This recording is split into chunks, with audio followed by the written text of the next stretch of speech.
Bien. Y cuando estamos viendo la pastoral generacional, antes de entrar en este punto en la parte de arriba, vimos un tema que fue muy interesante, que quisiera simplemente, por razón de que no se nos quede ahí en el olvido, aclarar qué es este tema. ¿Qué se entiende por posmodernidad? Es una palabra que yo he utilizado varias veces, ¿verdad? Y le pregunté al tío Google qué era posmodernidad y me dice, es un movimiento artístico y cultural del siglo XX, ¿verdad? Es un movimiento cultural.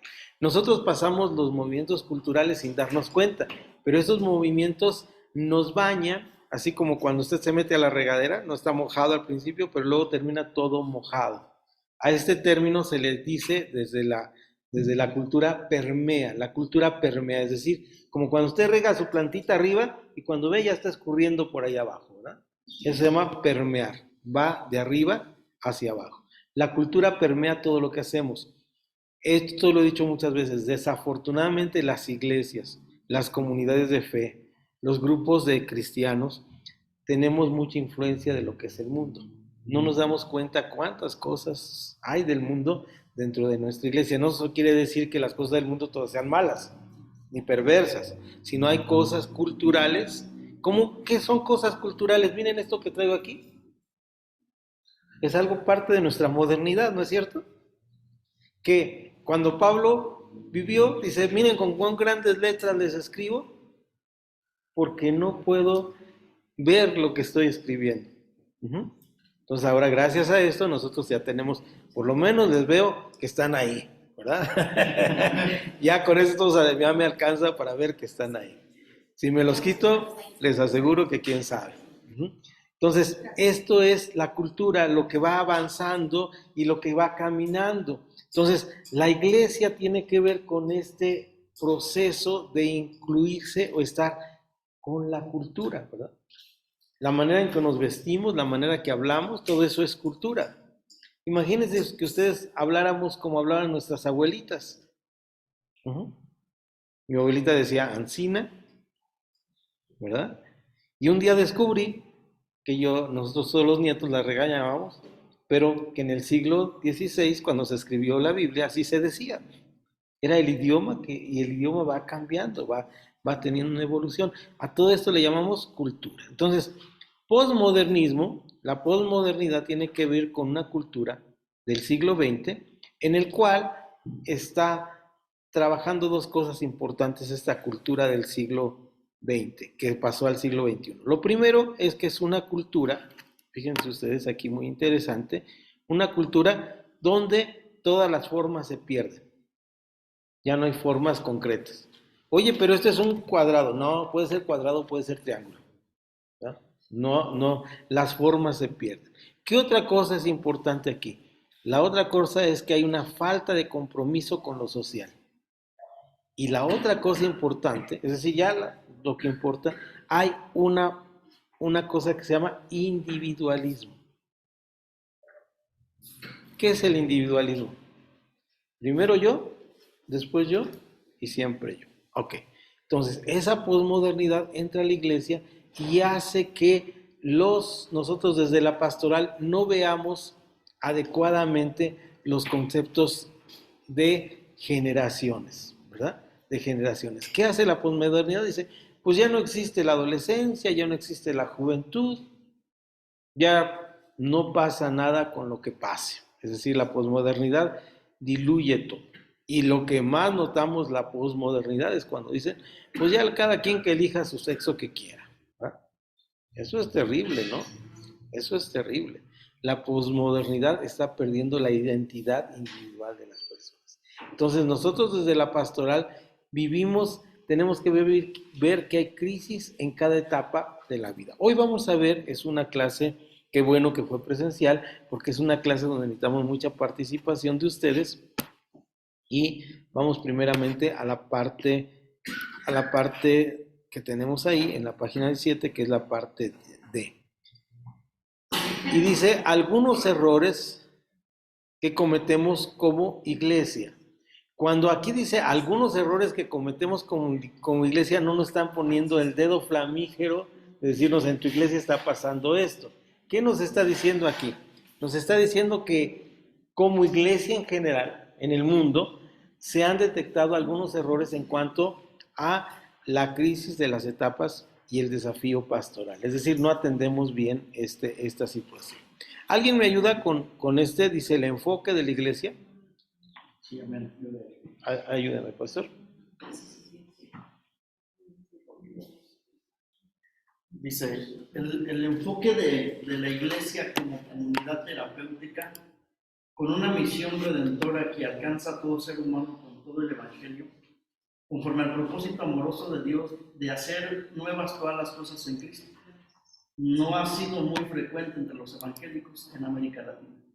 De ahí la necesidad de que los discípulos se formen con una comprensión clara de su misión en el mundo y cuenten con elementos que puedan ayudarlos a llevar la ayuda con mayor efectividad y fruto. Deiros. Pablo Deiros, un buen pastor bautista, escribió esto. Dice, tenemos que afinarnos para entender bien cómo son las diferentes generaciones, para que podamos de alguna manera ser más eficaces en lo que hacemos. Seamos más eficaces con lo que hacemos. Ya en la clase pasada, hace 8 días, estuvimos viendo acerca de los adultos de la Edad Media, la crisis de la media vida, y en esta crisis de la media vida, yo pregunté que si alguno había tenido una experiencia con personas que tuviera miembros feligreses de la crisis de la media vida. ¿Cómo se manifiesta esto? Bueno, en la crisis de la media vida uno tiene búsquedas que no había tenido anteriormente. Es decir, dice, yo no he alcanzado esto, yo no he hecho esto. Y lo más clásico de la media vida es cuando el hombre de repente se vuelve a peinar con vaselina y se compra una motocicleta y el señor ya tiene sus 55 años, ¿verdad? Es decir, y uno dice, pero ¿cómo es posible que este viejito se suba a la motocicleta ahora? ¿Por qué? Porque él siempre quiso comprarse una motocicleta y nunca pudo comprarse una motocicleta, y ahora que ya está en una etapa donde ya los hijos ya no tienen que pagar colegiaturas, ya compró su casa y ahora el dinero, dice, ahora este dinero es para mis gustos, mis satisfacciones. Y eso es lo menos, ¿verdad? Hablamos de estas cosas. ¿Ustedes han tenido miembros donde han notado que están en crisis de la media vida?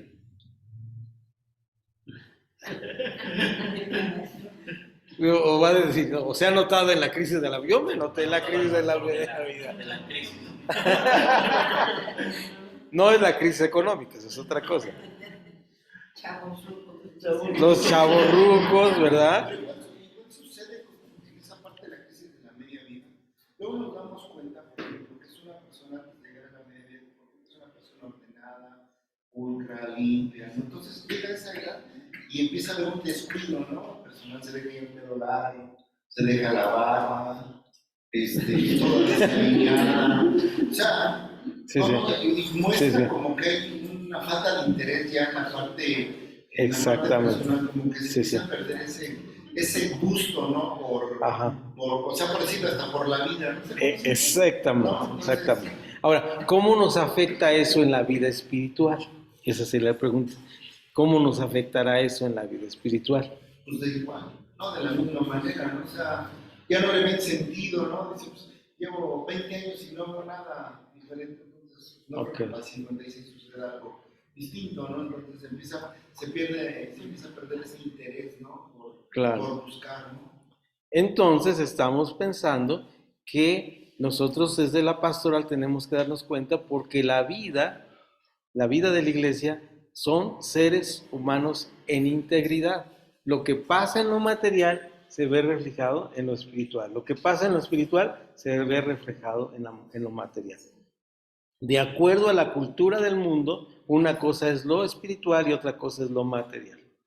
Por eso la gente, y comentaba una persona que estudia religiones y sale en la televisión, por eso decía, la iglesia en México no es católica romana, la iglesia en México es guadalupana.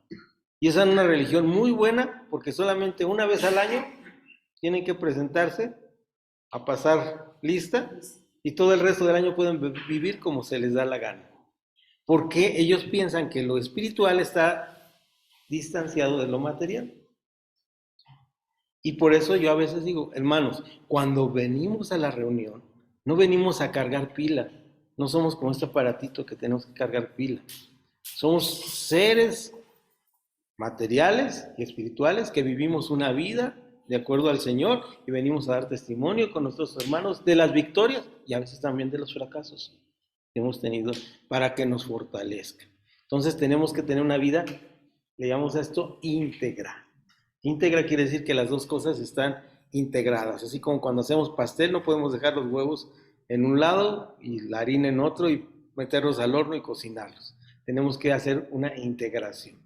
Nuestras vidas deben ser íntegras. Dice el siguiente párrafo, ahí después de Deiros, la iglesia no ha tenido en cuenta los diferentes aspectos de ayuda integral, ¿verdad? Es lo que estamos hablando, como lo son los aspectos físico, social, morales, emocionales y espirituales para ayudar a las personas. No podemos dividirlos en parcelas. Bueno, ya usan parcelas, vamos a decir aquí en terrenitos o en partes. A veces nosotros queremos ver solamente la parte espiritual de las personas. Y eso es un problema. Las personas están pasando una etapa en su vida y esa etapa en su vida es importante. Y vamos a ver ahorita estas etapas más adelante, si llegamos ahí, porque vamos despacito, pero bien. Dice, formas de pastorear. Reconocer que el ser humano pasa por etapas y que en cada etapa hay características y necesidades a entender. Y tengo que comprender en qué etapa de la vida está mi feligres para poderle atender correctísimamente. ¿Sí? Si yo simplemente pienso que voy a dar un sermón igual para todos, ¿no? Por eso tenemos departamentos, ¿no? Tenemos departamento infantil, de adolescentes, de jóvenes, pero ya no tenemos de adultos mayores, ni tenemos en nuestra sociedad hay factores externos a nosotros, se llaman problemas estructurales, quiere decir, un problema estructural es aquel que no se va a solucionar. Por ejemplo, un ejemplo claro es la drogadicción en México. No podemos solucionarla, pero podemos atacarla o mejorar las circunstancias. Un problema estructural que tenemos es el problema que tenemos con los personas que ya son mayores. Estamos en un problema, pues porque ya necesitamos ayudarle para que pase en la iglesia, tenemos que ver que el baño esté adecuado para estas personas. No podemos cambiar su situación, pero podemos pensar cómo mejorar la situación de estas personas. Es decir, la prevención en muchos sentidos. Entonces, debemos entender esto. Sabemos que la adultez se divide en 3 etapas, ya las recordarán ustedes. La adultez temprana, que es desde dijimos de que terminan de ser jóvenes hasta, ¿qué dijimos? 35, 40 años, ¿no? Luego la intermedia, que es de los 45 a los 65, nos salvamos muchos de los que estamos aquí, todavía estamos intermedios, ¿verdad? Y luego tenemos la tardía. Y revisamos que cada una de estas etapas tiene sus diferentes problemáticas. Entonces, esto es como debemos, tal vez no haciendo departamentos de adultos tempranos y adultos intermedios y adultos de la tercera o edad tardía, ¿verdad? O que ya se van a ir a jugar otro partido en otra cancha, ¿verdad? No podemos decirles eso. Pero sí cuando hacemos la pastoral de cuidado. Cuando viene una persona a pedir consejería conmigo, lo primero que tengo que diagnosticar es en qué etapa de la vida está. ¿Sí? ¿En qué etapa de la vida está? Esto es muy importante. Trabajar con las crisis y tenemos 3 incisos. ¿Alguien me ayuda con los incisos en cada una de las etapas? Fíjense bien. Viene uno con edad temprana, ¿qué tengo que atender? La letra A. Pues un poco más adelante. Es todo lo que se puede hacer. No, el PDF no puedes.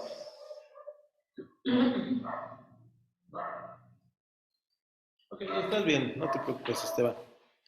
Adultez temprana, la elección de pareja, de carrera, de trabajo y tener hijos. Sí, adultez vamos a esperar un poquito, pastor. ¿Me permites? Ahorita te permito seguir leyendo. Imagínense ustedes que viene una persona y le empieza a hablar, mira, tienes que cuidarte, ya fuiste al seguro, ya te atendiste tus enfermedades, Dice, oye, pero yo lo que quiero es casarme. Sí, sí, sí. O sea, no estamos para esto. Sigue, por favor, hermano. Adelante. Perdón por la interrupción.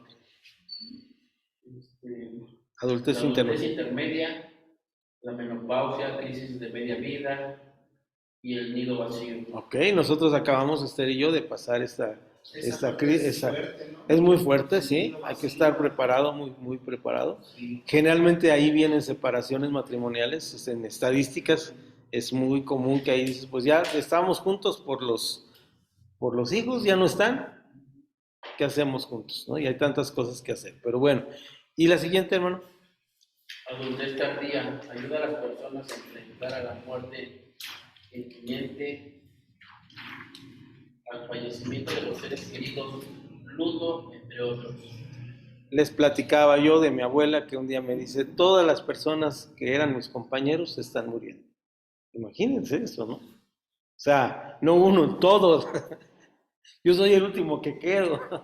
Esa conciencia es muy fuerte, ¿no? Ahorita nosotros, ninguno de los que estamos aquí estamos en etapas así, pero es una conciencia muy fuerte. Por ejemplo, la de mi papá, yo lo veo, está fuerte, está vigoroso, tiene inteligencia, tiene casi los 90 años, 98 años, 88 años, perdón, casi los 90, y, pero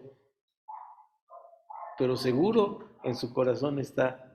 No lo mismo que yo, que digo, ay, que vea los 15 años de mis nietas que ahorita tienen 11 años, ¿verdad? Como no soy el único que piensa así. Sí, es eso, ¿no? Que dice, él, su perspectiva no es una perspectiva distinta, ¿no? Y empezamos a pensar, nosotros todavía tenemos planes y proyectos, pero también debemos atender a esas personas. También necesitamos amar a esas personas en la iglesia y quererlas, ¿no? Porque ya vimos la clase pasada que llegan a crisis muy, muy fuertes, tanto como la crisis del nido vacío, ellos llegan a la crisis de reniego de Dios, ¿verdad? Pues tiene que ver con la resignación y la aceptación, ¿no?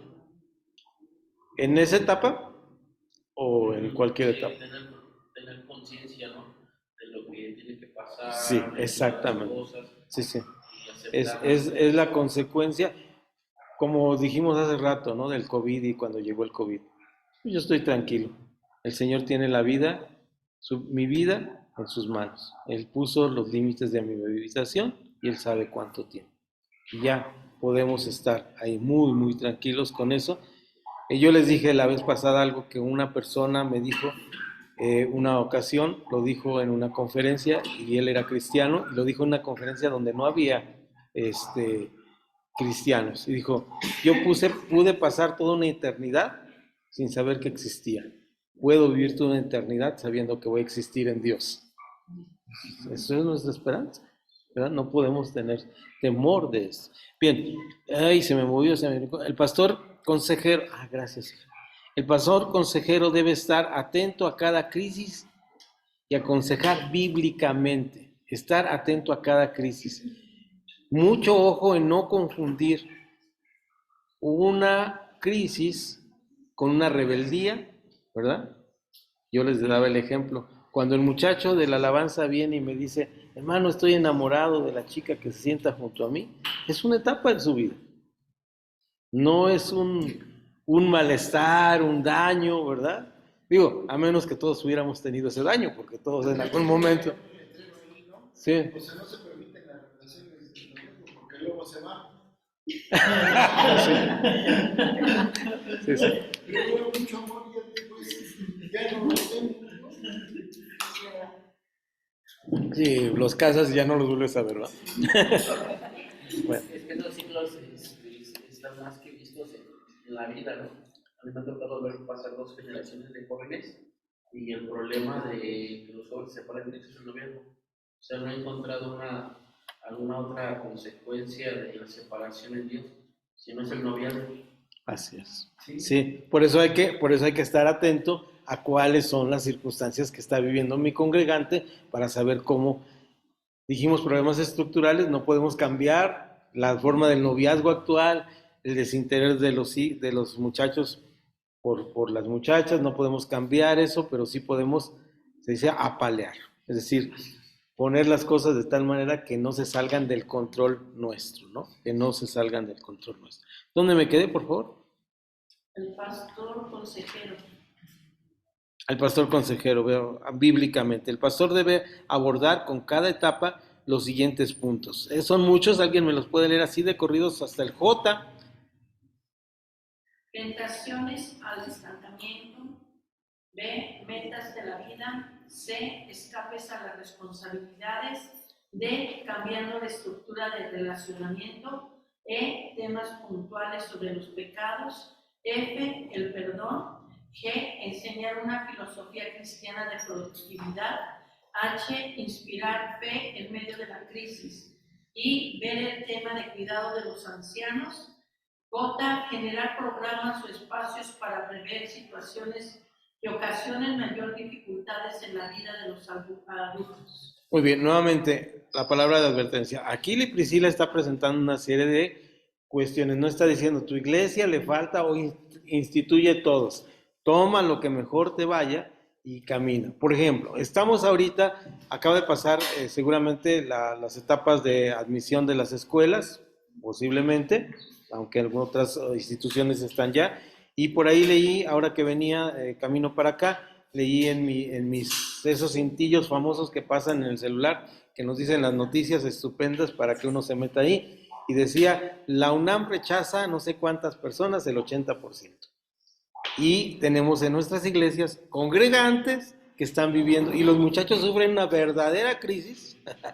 Mi esposa y yo somos testigos porque tuvimos hijas que postularon para, gracias a Dios ya todas terminaron sus licenciaturas, pero postularon para eso y era un nervio, una angustia, y cuando no salían la primera vez de que el mundo se iba a acabar.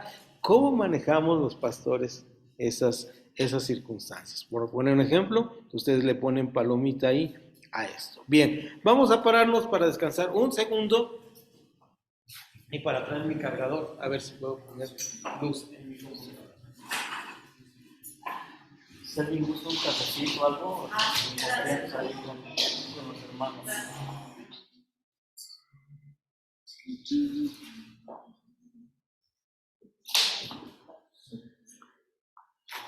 Tendrás un conector por aquí.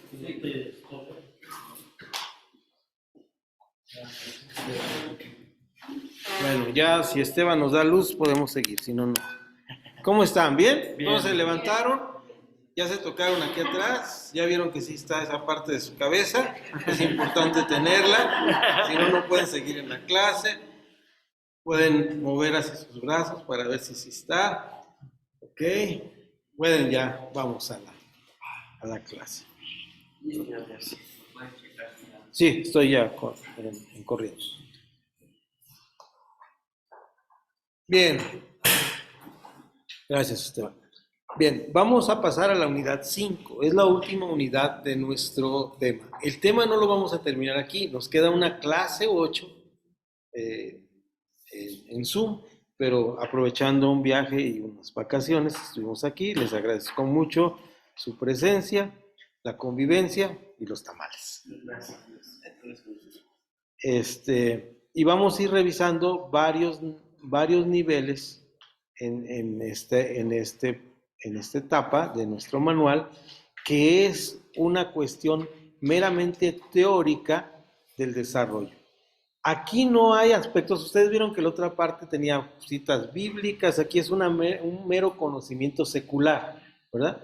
Pero la Biblia nos dice en Tesalonicenses, en 1 Tesalonicenses le dice Pablo, con respecto a la profecía, le dice, analizadlo todo, retened lo bueno, ¿verdad? Pero no solamente aplica a la profecía, aplica a todas las cosas. Es decir, nosotros tenemos la capacidad como cristianos de poder analizar las circunstancias o las teorías de la sociología, de la psicología. No quiere decir que nos van a convencer, no, sino que vamos a analizar qué cosas de ahí, como dice Pablo, analizarlo todo, retener lo bueno.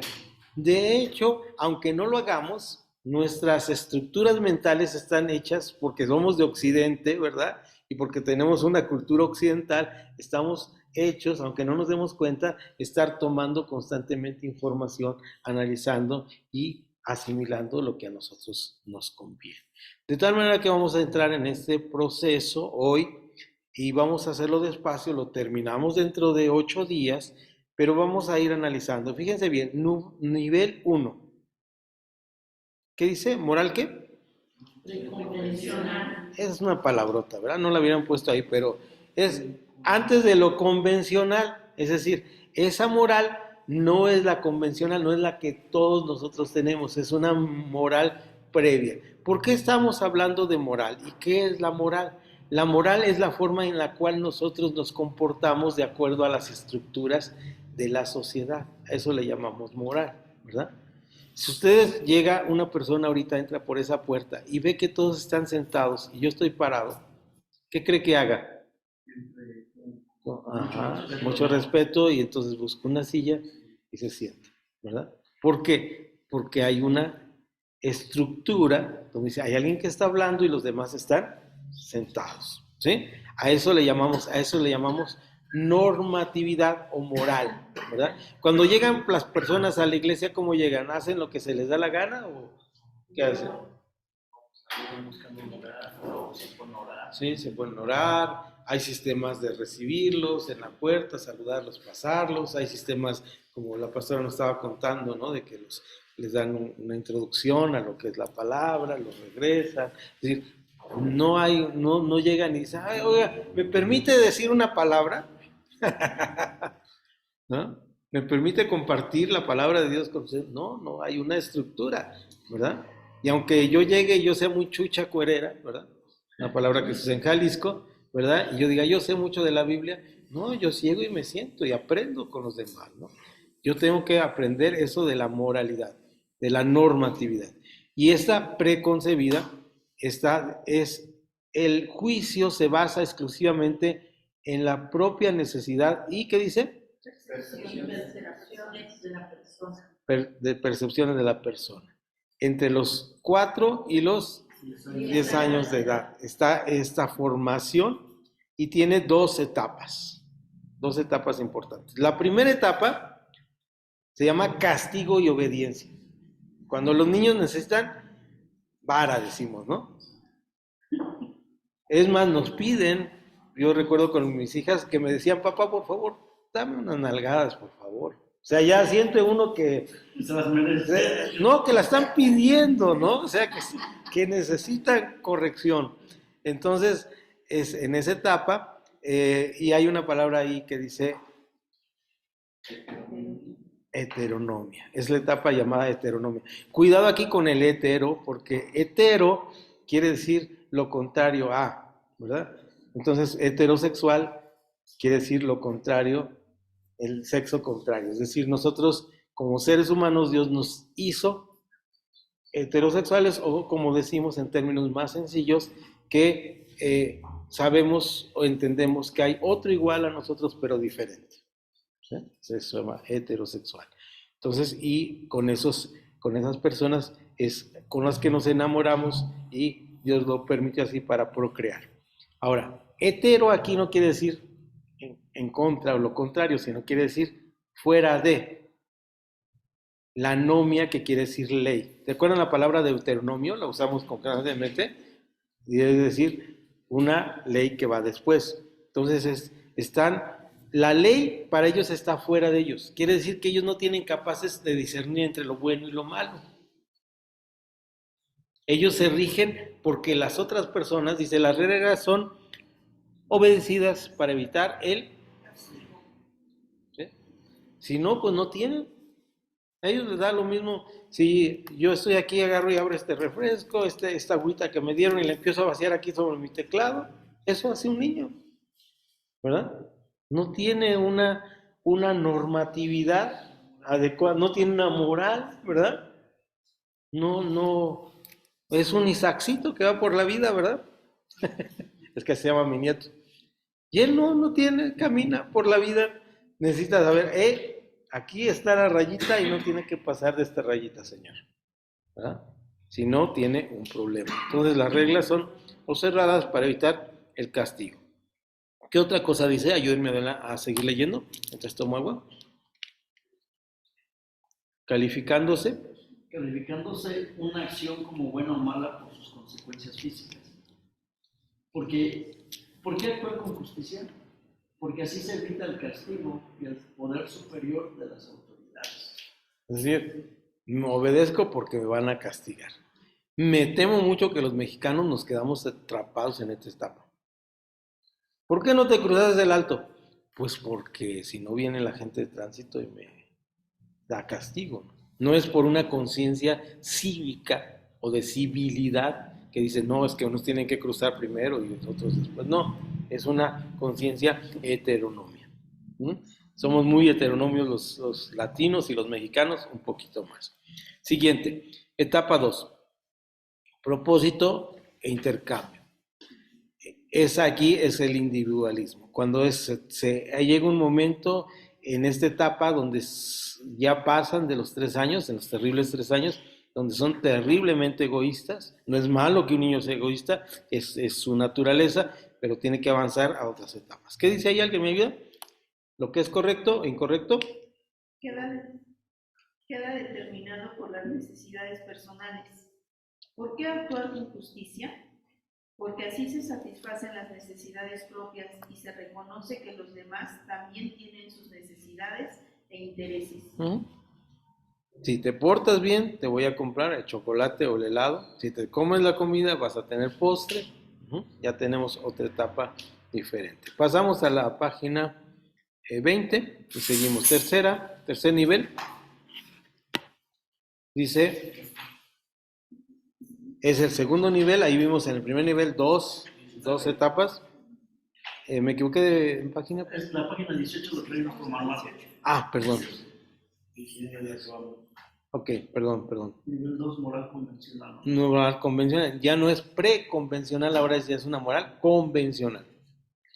Abarca de los 10 a los 13 años.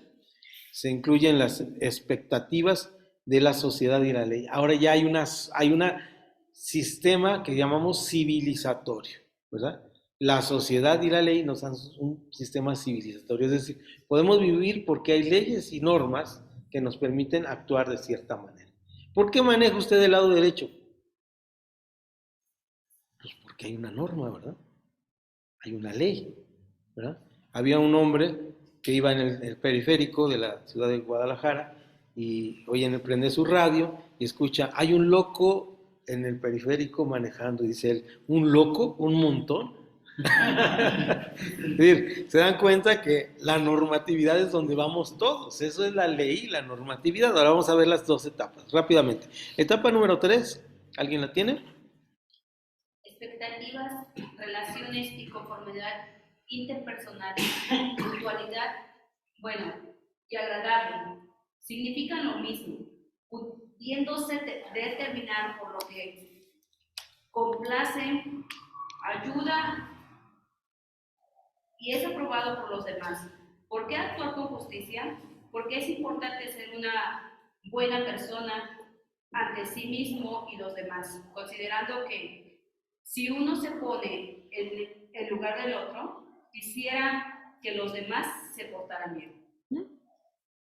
Clarísimo, ¿no? Es una etapa entre los 10 y 13 años donde ya la normatividad se logra porque el otro quiere ser aceptado por los demás. Nuestro gran problema, y donde a veces nos quedamos también atorados, es en la aceptación. Queremos que todos nos acepten. Y el número 4 dice sistema social y conciencia, ley y orden. Esto es muy importante. Aquí llega un momento en donde dice, carambas, es que hay leyes y las leyes son absolutas. La ley dice algo y la ley es absoluta. Aquí hay un problema de ética cristiana muy importante, y el problema de ética cristiana es que la ley, aunque sea absoluta, vamos a decir, no se cumple con justicia, ¿verdad? Y a veces dicen, oye, ¿tú quieres vivir en este país? Sí quiero. ¿Y puedes cumplir todas las leyes? Sí, todas las que me digan, yo soy cristiano. Pero fíjate que para cumplir la ley A, necesitas cumplir la ley B, y para cumplir la ley B, tienes que cumplir la ley C, pero la ley B es que te subas al Popocatépetl y te rodillas. Y dices, pero es que no puedo. Pero hay una forma, mira, aquí con una ayudita. Entonces, esa parte moral, ¿verdad? se ve interrumpida porque los procesos de aceptación están normados por reglas que no son totalmente justas, ¿no? Y el niño se da cuenta de esa edad. Se da cuenta de esto, ahorita lo vamos a ver ahí en la parte que vamos a ver. Dice, etapa donde nos quedamos, sí, sí, etapa 6, ¿verdad? No, de 4. Las leyes son absolutas. Ah, sí. Ok. ¿Eso no lo leímos o sí lo leímos? Sí, leímos hasta las leyes son absolutas. Las leyes son absolutas. Ok, es la que nos falta de leer. Se debe respetar la autoridad y mantener el orden social, porque actuar con justicia, ahí es donde me fui por el monte, porque es importante mantener el funcionamiento de las instituciones, evitar la disolución del sistema, cumplir las obligaciones aceptadas y mantener el autorrespeto. Es decir, el niño se da cuenta que hay una sociedad que actúa en consecuencia y que todos tenemos que caminar juntos, ¿verdad? Por eso la anarquía quiere decir sin ningún gobierno no funciona en el mundo. O sea, es una bonita idea que cada quien hiciera lo que se le diera la regalada gana, pero no funcionaría porque tendríamos un caos. Por eso se dice, hay una anarquía, cuando no hay ningún control. Ahora sí vamos a la etapa 3. Esta etapa 3 es de los 13 años hasta la edad adulta temprana, o nunca, porque a veces la gente no llega a la madurez. Santo. Por eso hablábamos de los, ¿cómo dijiste hace rato, mi amor? Chavorrucos, ¿no? Y es literal, nunca se casan, ¿verdad? No, o nunca tienen una responsabilidad, o se casan y llegan los amigotes y le dicen, vámonos a Puerto Vallarta, bueno, aquí está lejos Puerto Vallarta, vámonos a Acapulco, pues sí, vámonos, y ya le hablan a la esposa, oye, fíjate que me dieron ganas de ir a Puerto Vallarta, y ya estoy acá, y si bien le va, ¿no? A la mujer, si no, pues ni le avisa ya, porque es mejor pedir perdón, es un clásico, ¿no? De los hombres. Entonces, pero eso lo hacía uno cuando tenía 13, 14 años. No.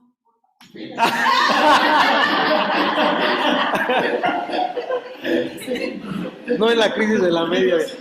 Ay. También de viejejitos.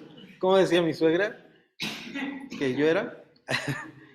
De chicos. De jóvenes y de viejos. Ajá. ¿Y de viejos?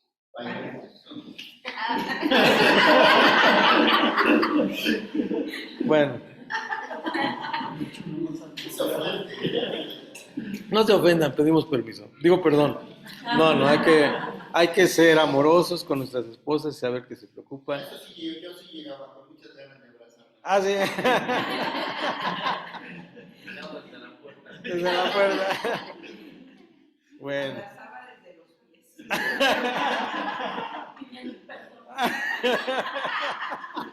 Llegaba yo a las 3 de la mañana y estaba esperándome con el que se las tortillas y le decía, mira, qué buen detalle.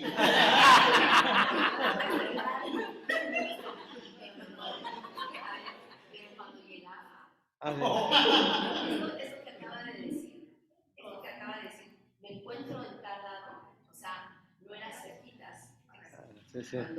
Cuando ya hablaba solamente decía, me encuentro en Acapulco, me encuentro. Sí. Enciérrate y sí. Sí, lo dije porque yo conozco varios que cojean del mismo pie, pero bueno, como dijo mi abuela también un día, dijo mi abuela, eso es cuando no eran cristianos. Sí, exacto. Sí, ahora ya hay otro. Ahora ya les hablamos de más cerquita. No, ahora tenemos otros. ¿Qué decía la vecina de nosotros en el departamento 12 que vivíamos? Tú me decías. Los vecinos. ¿Quién viene de la iglesia a las 2 de la mañana? Porque teníamos juntas de ministerio. De servidores desde las 10 de la noche hasta las 2, 3 de la mañana. Y dice, ¿tú crees que los vecinos me van a creer que tienes en la iglesia? Es otro tipo de pecado. Se llama pecado de activismo. Las iglesias tenemos pecados de activismo. Tenemos tantas cosas que hacer que descuidamos a la familia. Es un pecado muy grave, que es muy doloroso. Tenemos que tener espacio para todas las que somos seres integrales. Necesitamos ver crecer a nuestros hijos, necesitamos amarlos, necesitamos tenerlos junto a nosotros, necesitamos darnos vacaciones, ¿verdad? Años sabáticos, ¿verdad? Disfrutar la vida. Ningún negocio, ninguna iglesia vale el perder a nuestra familia. No vale. Bueno, nos alejamos. No entendí, ningún negocio, Ninguna iglesia. No la iglesia del Señor, congregación. Sí. Se entiende esa iglesia como congregación. La iglesia del Señor, y la iglesia del Señor no nos pide más que ir y hacer discípulos a todas las criaturas, bautizarnos en nombre del Padre, del Hijo y del Espíritu Santo. Nada más. Y estas señales seguirán a los que creen en mi nombre, ¿verdad? Nada más. No nos dice, tenga reuniones hasta las 3 de la mañana de negocios, ¿verdad? Eso no nos pide. Ya actúan muchas veces hasta como los alcohólicos anónimos. Empiezan sus reuniones bien tarde y terminan a las 3, 4 de la mañana. Y se los digo porque pues, en casa tuvimos así un hermano que así empezó y luego le preguntan, oye, pues, ¿qué verdaderamente están yo pensaba que estaban orando, estaban clamándole al Padre, ¿no? A ver, nos ponemos a jugar. ¿Qué juegan? Pues barajan. Sí, no aplica en veladas de oración eso, ¿eh, hermanos? Dejas a tus hijos de noche, descuidas a tu mujer, por eso. Sí. Qué fuerte, ¿no? Es pecado, definitivamente es pecado. Bien, pasamos a la etapa 5. Fíjense bien, esta etapa se da de los 13 en adelante y esperamos que llegue. Y derechos previos y contrato social. Se trabaja sobre utilidad. ¿Alguien me ayuda con esta etapa 5, por favor? Etapa 5. Derechos previos y contrato social, utilidad. El bien se determina por estándares socialmente acordados sobre los derechos de los individuos. ¿Por qué actuar con justicia?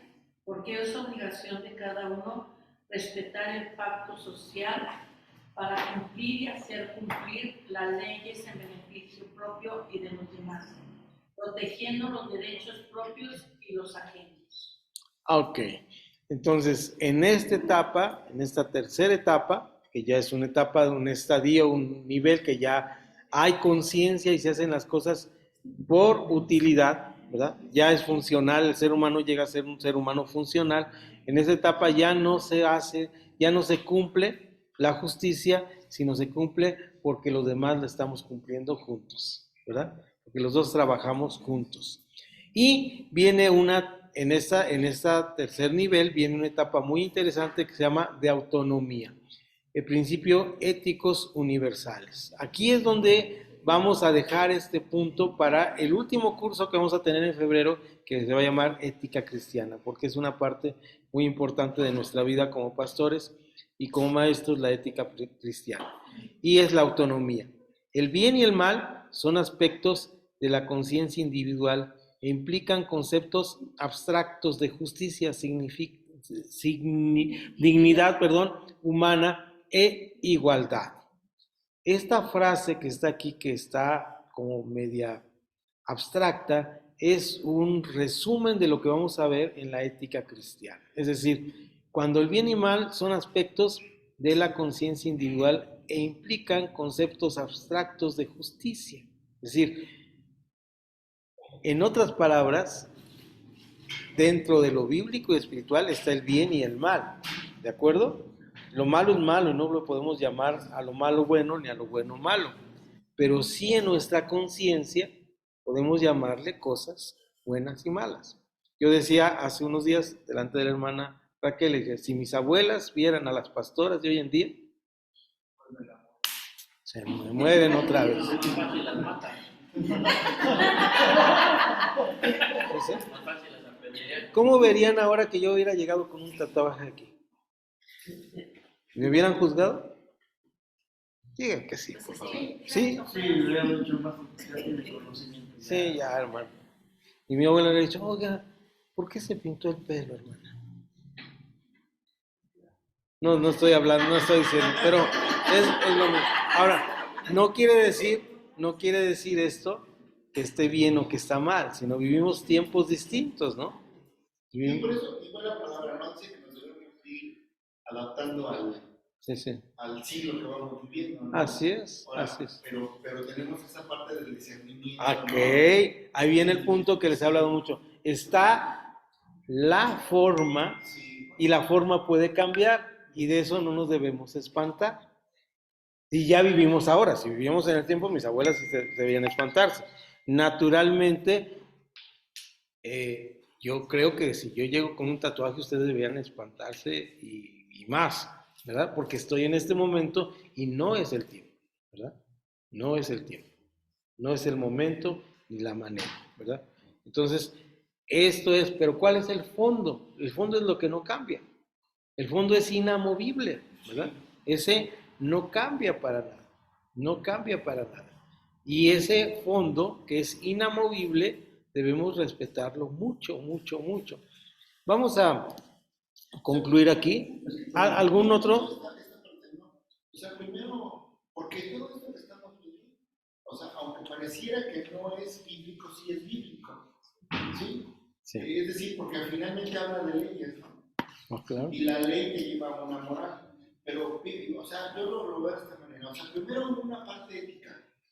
Pero como nunca se respetó esa parte ética, entonces tuvo que haber una ley que ayudara a que se cumpliera esa parte ética, ¿no? O sea, porque todos sabemos, o sea, si tú vas, por poner un ejemplo, si tú vas en el camión y va el camión repleto y ves a una persona embarazada y tú estás sentado, por conciencia, vamos a decirlo, si la tienes, pues te paras y le das el lugar a la persona, ¿no? O una persona de edad, ¿no?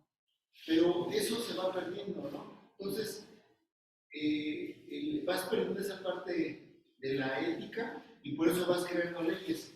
Porque, o sea, por simple de corazón de decir, sí te voy a apoyar, ya no existe eso, ¿no? Entonces tiene que haber una ley. Ok. Y ahorita vamos en el tiempo que nos queda, vamos a ir en la Biblia a ver en un momento histórico algo que pasó de lo que dice, es inamovible a la parte de la ética cristiana del siglo I y vamos a ver cómo muchas de esas cosas se aplican a nuestra cotidianidad. ¿Les parece? Pero aquí ponemos rayita en nuestro manual, cerramos nuestro manual, lo dejamos descansar ahí en la letra B y pasamos a la siguiente parte. Perdón, ahí es donde dice que está lo inamovible, entra donde Pablo dice que el nuevo perito arquitecto ha puesto el fundamento, ¿no? La roca es Cristo, ¿no? Y ahí ya empezamos a edificar, ¿no? Con piedras preciosas, pero eso es inamovible, la roca es Cristo, ¿no? Así es, no podemos cambiar esa parte o podemos ver lo que dice Jesús cuando quieren tentarle sus enemigos, los fariseos, y le dice, ¿por qué le dio permiso a Moisés dar carta de divorcio? ¿Esto es bueno? Dice, no es bueno. En el principio no fue así. ¿Sí? Este principio, yo se los he dicho, es un principio que es inamovible. Es decir, ¿y cuál es el principio? Se va a Génesis cuando dice, varón y hembra los creó, y los dos serán una sola carne. Eso les dice Jesús, refiriéndose a ese momento que es inamovible. Son principios que no podemos cambiar. Podemos discutir, hablar, decir, los fariseos, y lo más interesante que les dice, hablando de los tiempos, ¿no? Lo que decía el pastor, a ver, ajustarnos a los tiempos, les digo, el Señor simplemente les dijo, por causa de la dureza de su corazón, ¿no? Y la palabra ahí en griego es muy, muy dura, porque la palabra es la que se usa para cuando se podría la carne, por su corazón que se está, así como cuando usted va al refrigerador y se le olvidó ahí 2 años en la carne y la saca, que tiene hasta gusanitos invernales, ¿verdad? Y dice, así está su corazón. Por esa causa, no es duro de que, ay, son malos, no, están podridos. por podridos. Sí, adelante, pastor. La ética es la forma del comportamiento, las reglas del comportamiento, ¿no? pero el problema a veces no está en lo que enseñas que es bueno, sino lo que permites que es malo. Cuando tú no pones límites, tú no pones situaciones y dejas que entre algo malo con una cosa mala, se echa a perder todo lo bueno que enseñas. Claro. Y eso es lo que corrompe a la gente, lo que estamos hablando, como otra vez decía, de no respetar a los mayores. De ahí parte todo de por qué no se den los lugares, por qué se hacen los dormidos, por qué las faltas de respeto, o lo que tú permites, lo que vamos apenas, lo que tú permites daña más que no hacer lo que enseñas. Así es. Por ejemplo, la parte ética, sin una ley, sería excelente, ¿no? Por ejemplo, hay algunos estados de la República, en algunos países, que por ejemplo, sí, o sea, va circulando y uno y uno, ¿no? Y va uno respetando, y incluso aquí en México ya empieza el Texcoco, por ejemplo, y hay esa parte. Pero sin embargo, no respetamos, no nos apegamos a esa ética, y por eso es que terminan poniendo los semáforos. Así es. Y se hace una ley, y una ley que cuesta. Sí. O sea, va a traer una multa, ¿no? O Sí. un castigo, si pudiéramos llamarlo de alguna manera. Y bueno, terminamos con esto. Es buena la aportación. Nomás para redondear mi idea, esto que dice Jesús es lo que se conoce en teología con una palabra, si quieren preguntarle al tío Google qué es la palabra axiomática. Un axioma es aquella cosa que no se puede cambiar, es lo inamovible. Es un término matemático que es, un axioma es 2 por 2 son 4 siempre. Y esto es muy aplicable a que cuando yo voy a decir, esto será pecado, ¿no es cierto que en la consejería nos llegan a decir, oye hermano, será mucho pecado si hago esto?